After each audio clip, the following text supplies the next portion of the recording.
Greetings, friends. This is Melusi from Melvi Video Productions. Very blessed to be coming to you today with another exciting program.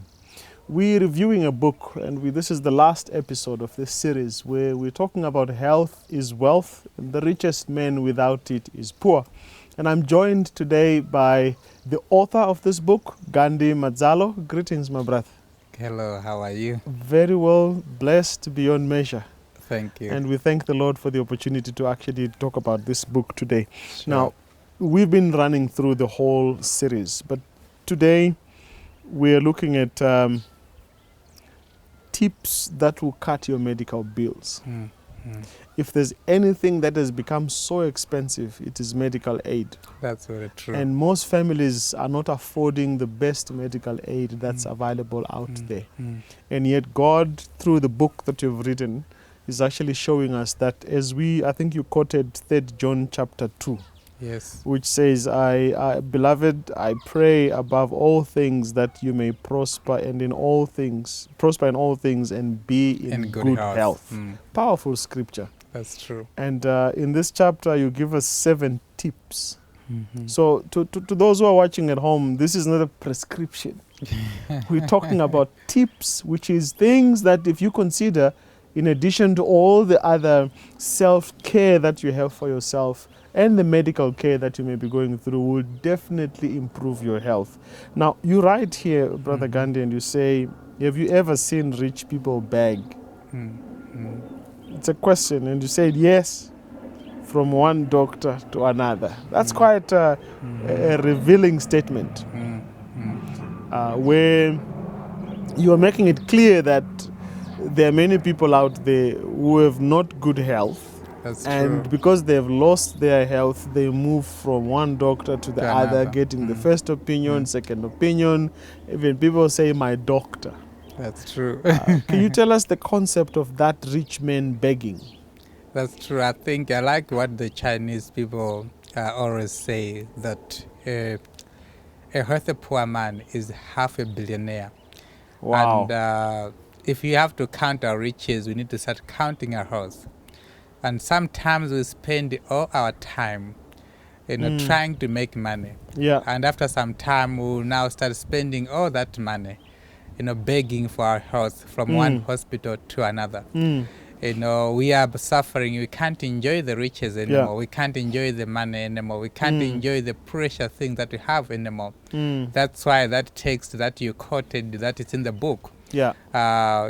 We need to prosper and also be in good health. That's the only way we can enjoy our prosperity. That's the only way we can also avoid being beggars. Yeah. If we take measures that we are going to share in a minute, how to reduce your medical bills. So in other words, one could say this is an investment plan. Oh, yes. As much as we create wealthy people who are rich materially, properties and all the other things, there is also an investment plan that God has given us that would help us to make sure we are rich in everything. In everything. Now, you mentioned here that the most common cause of chronic diseases is a lifestyle contrary to the principles of nature.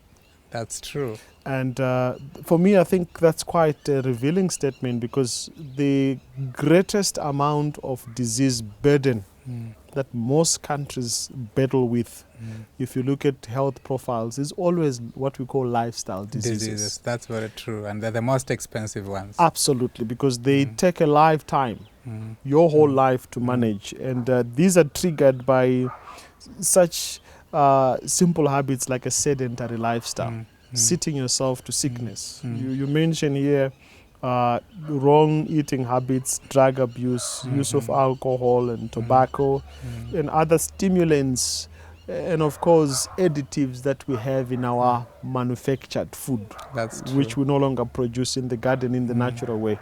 But maybe let's dash straight into some of the tips. You mentioned tip number 1, water. That's quite sound like, oh, come on, it's not it's a no-brainer. It sounds more obvious, yes. Yeah, I've met many people who say, I do like drinking water, but then when you ask them how many glasses of water do you drink a day, they can hardly remember the last time they had a glass of water. Yeah.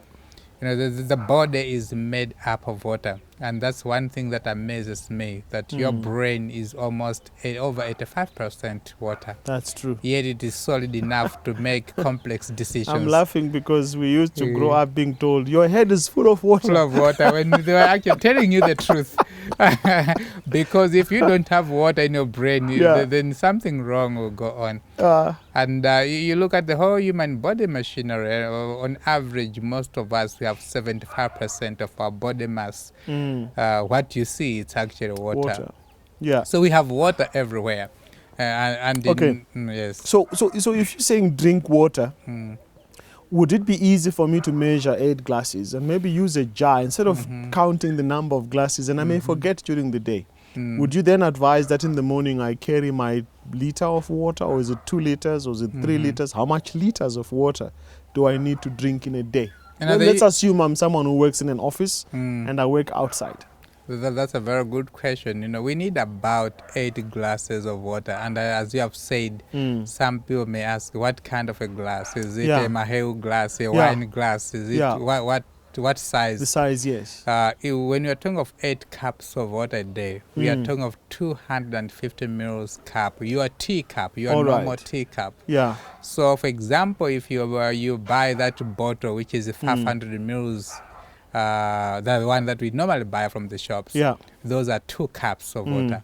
So when you're talking of drinking 8 cups of water a day, what we are trying to say is drink 4 bottles of those 500 mils a day. And that excludes the drinks that we should not even drink. It excludes anything else, because some of the drinks actually that we drink, especially the fizzy drinks, they also make you dehydrated. So they actually make you require more than just 4 bottles of water. Let's talk about tip number 2, sleep. I thought you should be working rather than sleeping. How does sleep become a tip for a healthy life? That's very true. People will say if you snooze, you lose. But the truth also is that, you know, early to bed, early to rise makes someone strong, health and wise. That's the old kindergarten song, which we found it to be true in clinical practice. You know, if you go to bed 2 hours before midnight, it's equal to 4 hours after midnight. Wow. Because the human brain actually rests better before midnight. All right. You know, even the immune system rebuilds itself much quicker before midnight. Wow. We even lose the excess body fat before midnight. Wow. That's why it's not a good idea to be watching movies until 1 p.m. If you want to be healthy, even if you're studying, it is beautiful to go to bed early and wake up early and study during the early hours of the morning. Wow. Beautiful tip right there. Now, let's look at tip number 3, be temperate. Of course, that means be self-controlled. In what areas should one be self-controlled? You know, there are things that we know they're harmful to the human body. Actually, they don't do any good, that one can actually write a book that this thing is good for this. Talk of smoking, for example. If you try to write an article for how good smoking is, the first sentence will say smoking kills. So they even write now on the packaging that smoking may be harmful. Maybe they should take away the word maybe. It's just harmful. We are designed to inhale oxygen and to release carbon dioxide. We are not designed to create benzopyrene that comes from the cigarette that may cause cancer, that may cause even diabetes type 2, that may cause so many tumors in our bodies. So things like those we just need to avoid. That's temperance. Alcoholic drinks, we know that most of the alcoholic drinks, even those that they say they are good, and they can even damage your liver. You know, they may burn your fat and protect your heart, but you still die with a liver failure. So it is good, you know, if you want to drink, find good things that you can drink. There are so many homemade juices that you can make that are just so nice. When people ask me, do you drink? I tell them, yes, I drink. And they're like, really? And I said, yes, I drink water. Yeah, that's very true. You thought beer is the only thing that's drunk. People drink. So now, get drunk with water. It will do you a lot of good, and leave alcohol alone. Wonderful. Now, you talk about eat the best food, not junk food, as a tip. How does that help? Yeah, that's very true. You know, the one thing that we have learned from creation, from the wisdom of creation, is that we cannot improve on what God created. Wow. You know, food can only nourish our bodies and maintain our good health, boost our immune system, boost our brain power. Only if we eat that food closer to its natural state as possible. The moment we try to improve what God created, refining the food, removing the fiber, removing the germ, removing the nutrients, and even if we add some added vitamins into it, it's not going to be the same as the original. So if you want to enjoy a measure of good health, you know, eat food the way God created it. Yeah. Cook it, boil it, steam it, but make sure you don't throw anything away from it. Yeah. Eat it in a wholesome way. Yeah. And that men should eat to live, not live to eat. That's very true. You know, eating is something that we enjoy doing it. Yeah. You know, you can't have a birthday without food. You Yeah. can't have a wedding without food. Even Yeah. in funerals, Yeah. we have to eat.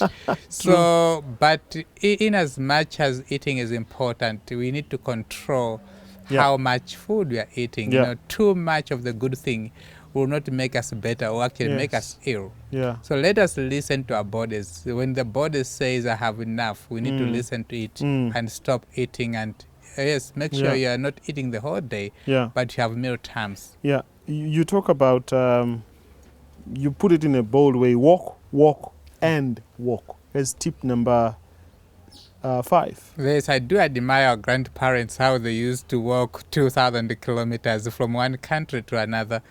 Something that we don't do it anymore. They would go hunting.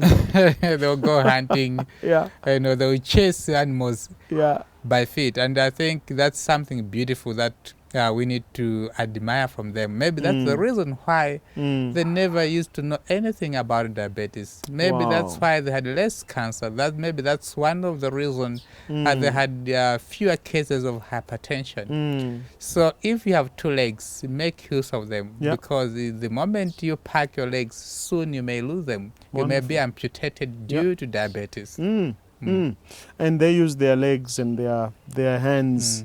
And a beautiful point there. So physical activity combats a number of things. That's very Stress, true. It restores your energy, it improves your sleep. For sure. And it even strengthens your bones. That's true. So we were built to be moving. To be physical active, to be walking, walk and walk again. So this mechanization that we're living in, where everything is mechanical now, you use engines, machines and all that, is actually can kill us, because it has replaced men from working. The machines now do your work. Doing the job, So we should still put back the physical activity. For sure. Now, you talk about tip number 6 here, which is to expose yourself to fresh air. This is such a difficult thing in this industrial age. Yeah, people are locking themselves in the office the whole day, but really there's nothing better than fresh air. Yeah. Nothing better than having vegetation around your home. Breathing deep and breathing easy. Yeah, that's very true. Even if you have to do some physical activity at home, make sure you are doing it outdoor, not inside the house. Yeah. It will help a lot. You know, why vegetation is so important. You know, vegetation always releases oxygen. Yeah. And we take in oxygen and we release the carbon dioxide. And the vegetation plants use carbon dioxide to make their food. Yeah. So it looks like it was really in the divine wisdom, man to live in the garden or to be surrounded by vegetation. Yes. Now you bring in a 7th tip here, which most people don't take advantage of. The fact that there is a God who created us and he knows the best way to maintain this machine. I mean, every product that we buy comes with the user manual. That's very true. And so one of the tips you are writing here is to trust in God. Can you walk us through about what that means as a way of restoring and maintaining your health and your wellness? I think many of us who have paid dearly on our health, on our poor health, because we have neglected what you have mentioned, the owner's manual. Yeah. You know, there are so many instructions that you get from Scripture. If you trust that the author of the book is the one who created you, and you apply them to your life, they are going to be a blessing. Yeah. You know, you read, texts like, a merry heart works as good as medicine. And we know that today in medical practice, that every time you smile, a genuine smile that comes from your heart. You produce hormones called endorphins, which actually helps to lower your stress levels, helps to boost your immune system. And you read instructions like even the diet. If you want to find the best diet, you just read Genesis 1 verse 29 or Ezekiel chapter 4 verse 9. You also find tips there on a high fiber, complex carbohydrate kind of a diet that can help you lose weight, lower your chance of getting cancer, lower your chance of becoming a diabetic person. You get all these principles from the owner's manual. Yes. And again, even in times of trial, there are some issues that are beyond eating diet, in a healthy diet. Some healthy issues that are beyond exercising. There are times when we lose our loved ones. Yeah. There may be earthquakes. There may be just be things that are beyond, human thinking. Yeah. And I have found from time to time that the people who trust in God, they cope well in such times. The moment you believe there is a God in heaven who is greater than your confusion, who is greater than your problems, you can still smile in the storms. Yes. And many times, the more you trust in God, the more you see Him coming through to you. And you even understand why He allowed you to go through those situations. Because in most cases, God will always allow you to go through something when it is actually for your own good. Yeah. We may not understand it during the time we are going through that, but we always understand it better by and by. Wonderful. Thank you so much. You wrap up this series by saying we cannot be safely guided by the customs of society, but we need to trust in God, because most of these chronic diseases that are becoming a pandemic in our communities are mainly due to common errors related to our lifestyle, our hygiene, and our eating habits, and that some people are suffering due to ignorance, while others are just careless. That's true. And you say either way, one day we will harvest what we sow, either good health or chronic sickness. That's very true. Thank you so much, Brother Gandy, for this very insightful tips on health. To our viewers at home, that's all we had for you. May God bless you as you take charge of your own health and you invest in that which will maintain your health. May God bless you. See you next time.